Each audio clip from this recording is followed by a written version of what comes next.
Хотел порадовать маму салютом, но в итоге огорчил ее тем, что попал в отдел полиции. Буйного мужчину задержали сотрудники группы быстрого реагирования на улице Проточная. По рассказам очевидцев, он хамил и пугал продавцов и посетителей цветочного магазина. С чего все началось и чем закончилось, знает Илья Харудинова. Мы его здесь выпроводили, он потом начал буянить. Как только нетрезвый мужчина стал буянить, сотрудники цветочного павильона вызвали на место группу быстрого реагирования. До их приезда он, говорят, угрожал им расправой и бил по стеклянным дверям. Однако, увидев людей в форме, нетрезвый посетитель успокоился и делал вид, что ничего не произошло. А что, сотрудницы магазина поругались, что ли, с ними? Почему они вызвали ГБР?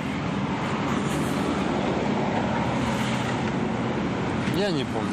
Повод зайти в магазин цветов, добавил, был весомым. У меня мама после операции на глаз операцию сделала. Я на радость пошел выпить. Вот все. Хотели ее порадовать, да, я так понимаю? Да, пошел выпить. Пошел, хотел салют взять.